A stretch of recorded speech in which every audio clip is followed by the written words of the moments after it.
अस्सलाम वालेकुम जी। अज इस वीडियो च गल करांगे, एक तरफ साडा आलू का जिमीदार है जिहड़ा बेचारा दर बदर दी इस टाइम ठोकरां खा रहा है, तो दूसरी तरफ इस टाइम हुकूमत गंदम के रेट नूं कम करने वास्ते हथ पैर मार रही है। देखो यार किड्डी वड्डी मुनाफकत है।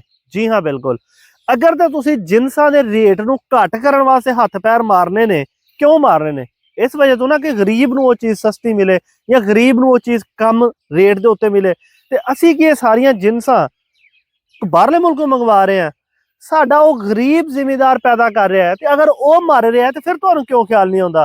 पिछले साल जिस टाइम गंदम का जिमीदार बेचारा इंतहाई बुरे हाल च, किसी ने उनकी आह कूक नहीं सुनी। हुण ओही कणक 2022 वाली गौरमेंट आती है 3600 च बेच लो।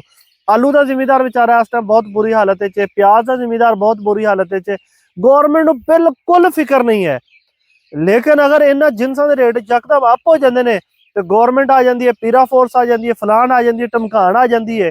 ਉਹ ਬਈ ਜਦੋਂ ਕਮ ਰੇਟ ਦੇ ਉੱਤੇ ਤੁਸੀਂ ਇੱਕੋ ਹੀ ਲੋਰੀ ਸੁਣਾਈ ਜਾਂਦੇ ਹੋ ਕਿ ਜਨਾਬ ਇਹ ਤੇ ਮਾਰਕੀਟ ਦੇ ਵਿੱਚ ਤਲਬ ਤੇ ਰਸਦ ਦੀ ਮਾਰਕੀਟ ਹੈ, ਤੇ ਫਿਰ ਚੁੱਪ ਕਰਕੇ ਤੁਸੀਂ ਆਪਣੇ ਘਰ ਬਵੋ, ਪੀਰਾ ਫੋਰਸ ਨੂੰ ਆਪਣੇ ਘਰ ਭੇਜੋ, ਪ੍ਰਾਈਸ ਕੰਟਰੋਲਰ ਨੂੰ ਆਪਣੇ ਘਰ ਭੇਜੋ, ਇਹ ਸਾਰੇ ਦਫ਼ਤਰਾਂ ਨੂੰ ਮਾਰੋ ਤਾਲੇ, ਘਰ ਟੁਰ ਜਾਓ।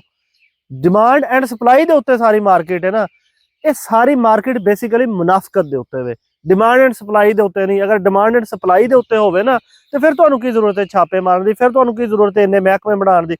ठीक है, अगर चीज़ ज्यादा होएगी तो घट रेट से विक जाएगी, घट होएगी तो ज्यादा रेट से विक जाएगी।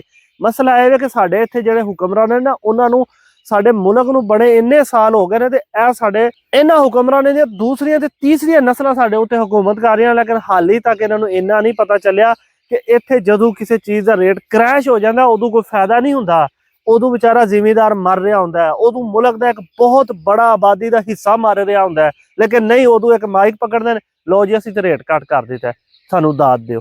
इन्हां नूं दाद, इन्हां नूं जिहड़ी चीज़ मिलनी चाहिए ना, वो हुण मैं दस नहीं सकदा। अल्लाह हाफिज़।